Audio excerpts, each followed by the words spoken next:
I'm Dale Lawrence. Welcome to the Travel Show.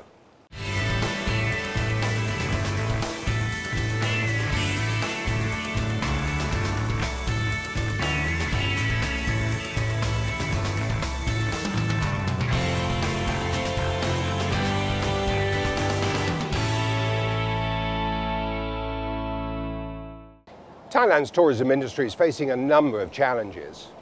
The country remains amazingly popular for tourists around the world. Indeed, some 17 million international arrivals are expected here this year. And yet Thailand faces intensive competition from destinations not only across Southeast Asia, but indeed throughout the entire ASEAN region. And that's why industry leaders are staging a one-day conference here at the Shangri-La Hotel in Bangkok to help map out the future of Thailand's tourism sector. And the conference has attracted a number of very impressive international guest speakers.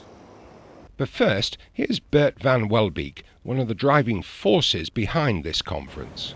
Only fools would expect that we can map Thailand's tourism future today. For us, this is the first step on a long journey, and we are very grateful that you want to walk with us.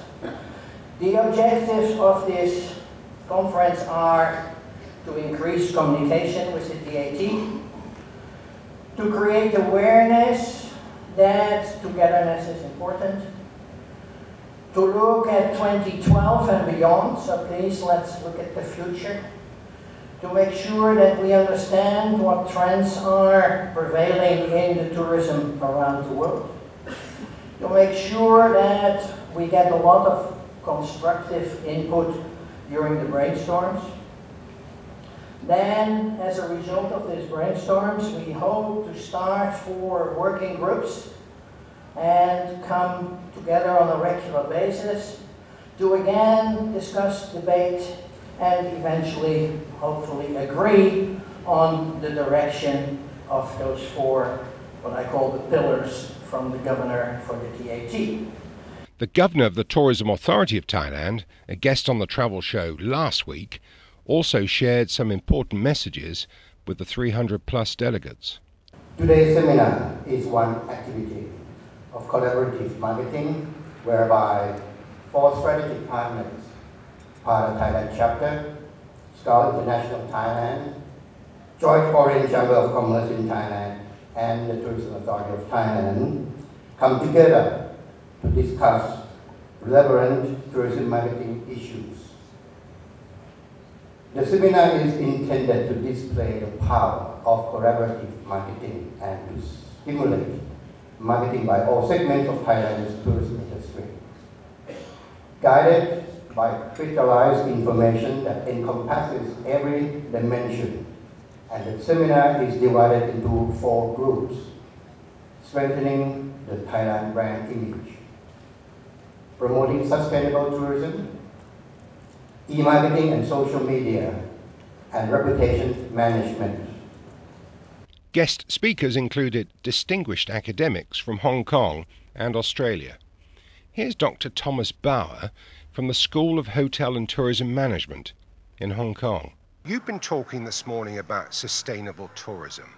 Now, do you genuinely believe that Thailand can embrace that principle as they try to map the future of the nation's tourism sector? Yes, I genuinely believe that, and it's not a question of wanting to, it's a question of having to.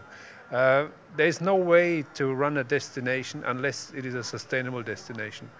And sustainability, as I pointed out this morning, is everybody's responsibility. Every single citizen, every single enterprise, every single tourism organization has to subscribe to the notion that our activities have to be made sustainable if we want to have a tourism industry in the future. Increasingly, the consumers will ask for sustainable practices in hotels, in airlines, at destinations. And as the volume of tourism grows over the years, the demand on sustainability will be even greater. You quite rightly point out that more and more travellers and tourists are now demanding that when they do go on a holiday or indeed a business trip.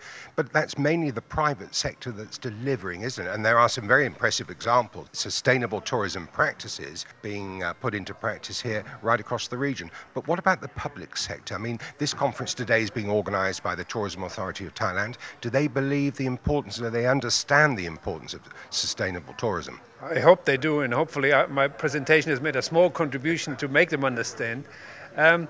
Government sector has an important role to play in sustainability, and if you look at, for example, solar energy, you go to a country like Germany, solar panels are subsidized by government, so they are installed in enterprises, but also private homes.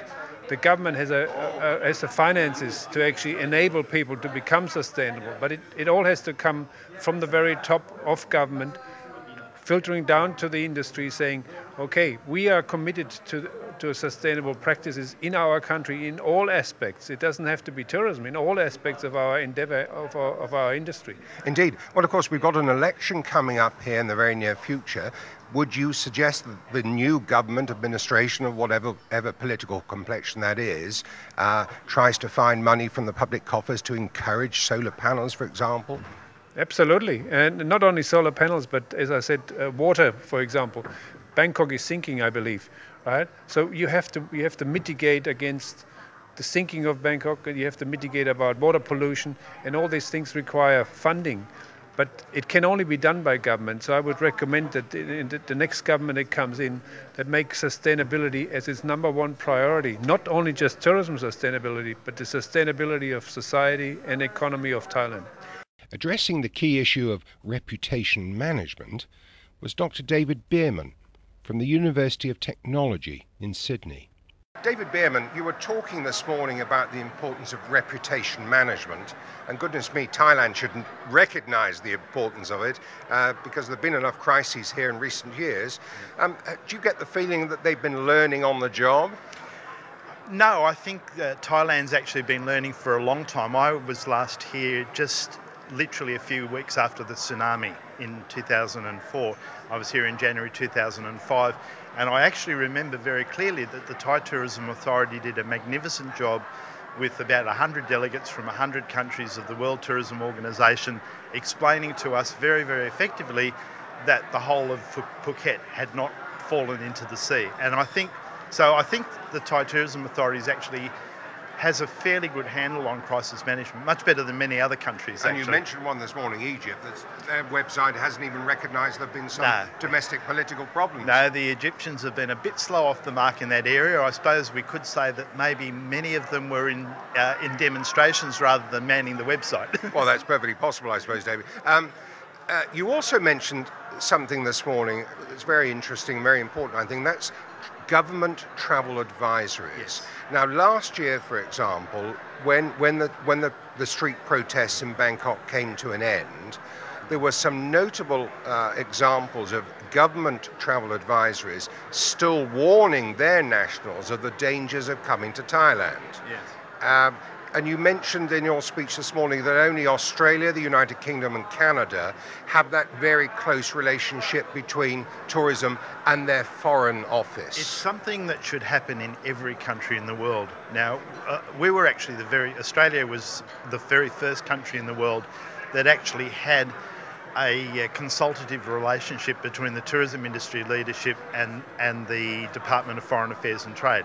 Finally, David, when you go back to Australia, I mean, what's the message that you're going to be giving to your fellow colleagues in academia and also the travel and tourism community about the state of tourism in Thailand now?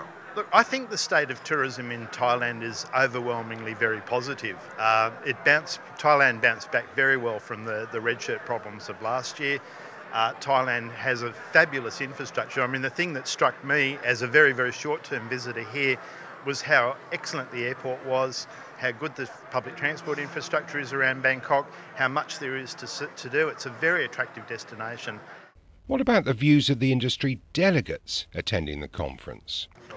Kanok, now you're the secretary of PATA's Thailand chapter, and the chapter's played an influential role in the organisation for today's conference.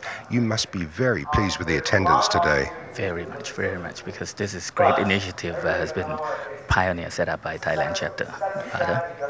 Are you confident that you'll see the right result? Because talking about the issues facing tourism is one thing.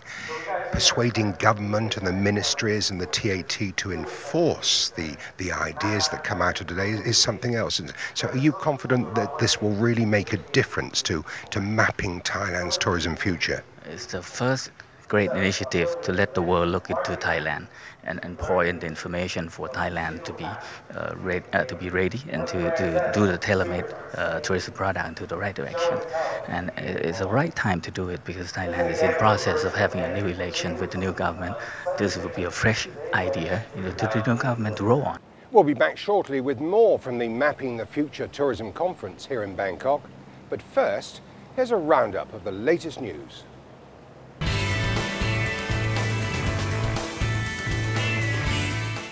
The Tourism Council of Thailand is calling on the government and private sectors to work together to upgrade the nation's tourism industry. Council President Piyaman Teyapaibun said that a new platform of togetherness is needed if the country is to achieve its long-term tourism goals. The Council identified transport problems at tourist destinations such as Phuket and Chiang Mai as a major obstacle to progress. The Council's also calling for the government to reduce the overlap in duties between government departments, such as the TAT and the Ministry of Tourism and Sports, in order to adopt principles linked to the ASEAN Economic Community 2015 objectives. The Association of Domestic Travel says it wants the next government in Thailand to select more qualified people to supervise the Ministry of Tourism as the country moves closer to the ASEAN Free Trade Zone era that starts in 2015. According to online travel industry news service TTR, the association's president said it was important to be ready to take advantage when ASEAN becomes one economic community.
Amazing Thailand, just as amazing as you remember.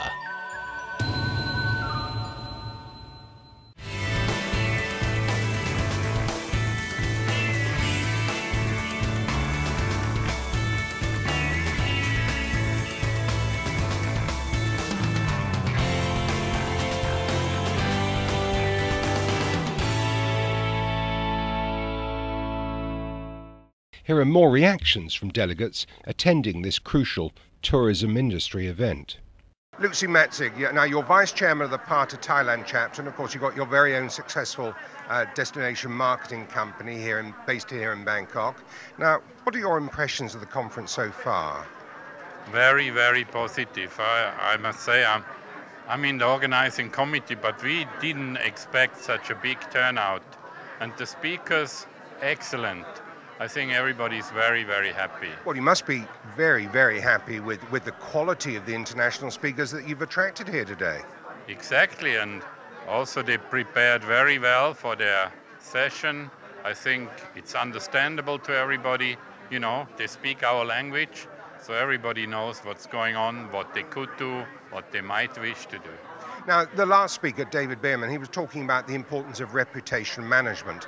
I think you're probably one of the experts in terms of knowing and appreciating how important that is for Thailand, because Thailand's tourism, of course, has faced a number of crises in recent years, and you've been at the heart of some. I'm not suggesting you caused them, Lucy, but I mean, you were at the heart of trying to solve them on behalf of your many thousands of clients who come here every year. Correct. Well, we have seen so many crises. Some people think you should have a crisis manual. I personally think you shouldn't. Every crisis is different, so you have to see what's happening and then decide how best to solve the problem. Simon Burgess, the Global Director of Sales for Dusit International. Now, Simon, your organisation has an extensive property portfolio, not only in Thailand, but across the region. What's your impression of the speakers this morning? I think it's been a very positive experience. I particularly enjoyed some of the research that the branding, Future Brand Company have come up with. And I've seen Tiwa York before now, and he's always very engaging. And of course, with social media, this is something that we cannot ignore anymore. And Dusit International, actually, we've just launched our mobile website. So this is good to find out how we can actually utilize that and take that forward. Kunjoli, you work for, in fact, you've got a business called Worldsmith 360 in Chiang Mai, haven't you? Involved in travel communications and motivation, that type of business. Now, what's tempted you to fly down to Bangkok for this special conference, Mapping the Future? Yeah, because of the subject is very interesting, the mapping the future, and we all looking for this to happen in Thailand. And our business is related to social media, internet marketing, travel marketing, writing. So they also have a session called social media, internet, e-marketing, which is very interesting, and it's a session discussion panel. So I'm very interested to discuss with travel industry in Thailand for what they're doing right now and what they plan to do in the future, and find out what can we do together. I'm joined finally by Bert van Welbeek, the chairman of the Part of Thailand chapter and the driving force behind this Mapping the Future conference. But we're coming to the end of the day. You must be absolutely delighted with the response.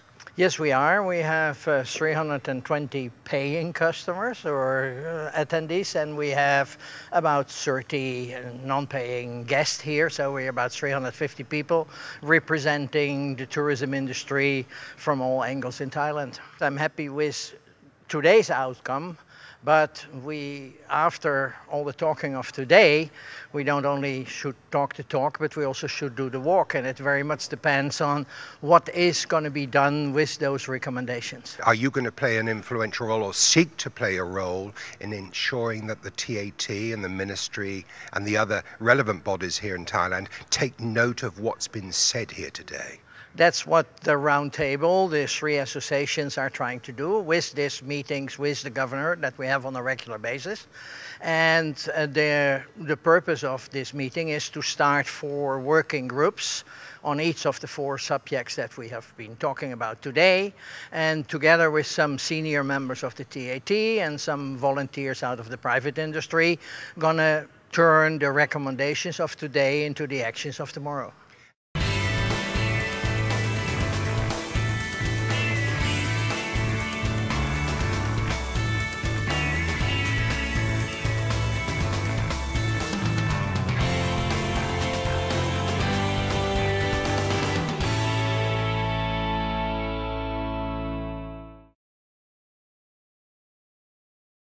Amazing Thailand always amazes you.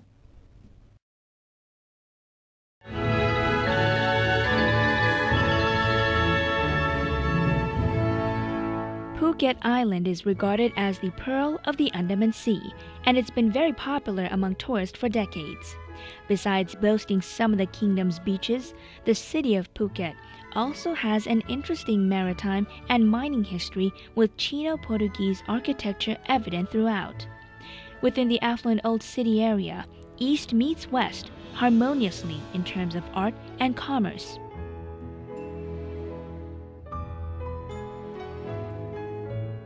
Walking around this area is just as delightful and interesting as walking along the famous sandy beaches of Phuket.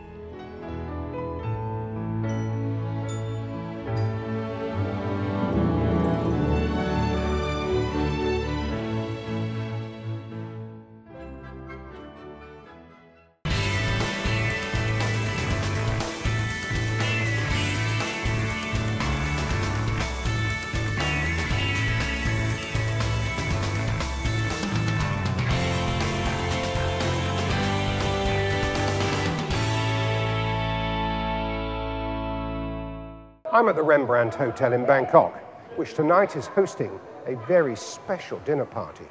It's part of the Miss Travel Daily Asia competition being held here in Thailand, and that's being organized by Travel Daily Asia, the popular and successful online news service. Now, in a moment, I'll be going behind the scenes with executive chef Andrew Mann. But first, here's the editor of Travel Daily Asia, Mark Elliott.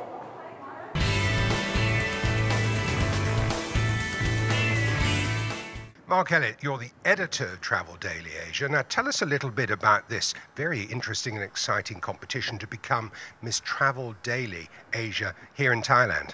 Well, thanks, Dale. Yes, Miss Travel Daily Asia Thailand was invented, conceived to really give the opportunity to showcase some of the real talent we've got in the industry. As you know, many of the ladies working in the Thailand travel industry have fantastic skills, and we wanted to showcase that and see who we could find that would best represent their companies. And of course, we're going to be seeing at first hand this evening just how good their culinary skills are, because as we speak, they're in the final stages of preparing a very interesting and exciting menu for us all. But looking beyond tonight, when can we expect to know the results of this competition? Well, it's being kept under wraps at the moment, Dale, so we'll have the announcement soon. But you won't be waiting long. We'll announce a winner in the coming weeks, and hopefully it'll be a good result for everyone. Now, the contestants have to be working in some part of the travel or tourism industry, don't they? But you don't have to work in the industry to vote for them. Absolutely not. No, the voting's open for everyone. So as long as you have an interest in the travel industry, an interest in the girls taking part, then please go onto the Facebook site and vote for your favourite. Now, Andrew Mann, you're the executive chef here at the Rembrandt Hotel in Bangkok. How long have you been working here? Just a bit over a month. And when you took the job, did they tell you that one of your first assignments would be to help all these young ladies with their culinary skills? That was the reason why I took the job. Is that right? Now, Andrew, we're in the kitchen where the ladies are preparing the first course for tonight's very special dinner. What are they preparing? Okay, well, tonight we have a 4-course menu, but the first course is a crab and avocado. So we let the ladies know in advance the 2 ingredients, and then the rest of the ingredients they had to pick and then design the menu or the dish. So in here at the moment we have crab and avocado, so they're making like a tower. So they've had the crab meat, which is cooked, and they've seasoned that with a little bit of onion, some mayonnaise and lemon juice, put it into a form shape, which they'll add some avocado. They'll make like a tower, then they're going to do some fresh mango, some radish, and I think they've got a bit of a wasabi mayonnaise.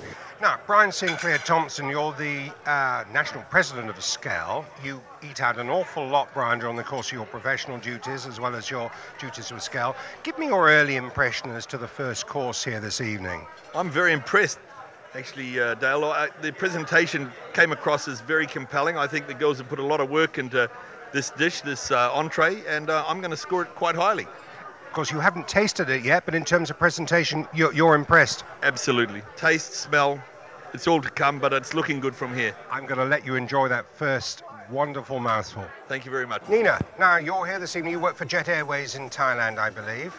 Now, what's your reaction to the first course? How do you think it looks? It looks good, yeah. Yes, I hope the taste is good as it looks. I think we all hope that. Are you going to score highly? What sort of marks are you going to give for presentation? 7. Now let's move on to what might be the pièce de résistance tonight, the Australian lamb. What can the dinner guests expect with their lamb this evening? Well, being Australian is going to be the best. There's going to be the lamb loin, completely trimmed, so it's no fat. They've taken the pumpkin and roasted the pumpkin, so they make like a nice pumpkin cream. Then they've done some more traditional onions, carrots, and then some rosemary infused jus.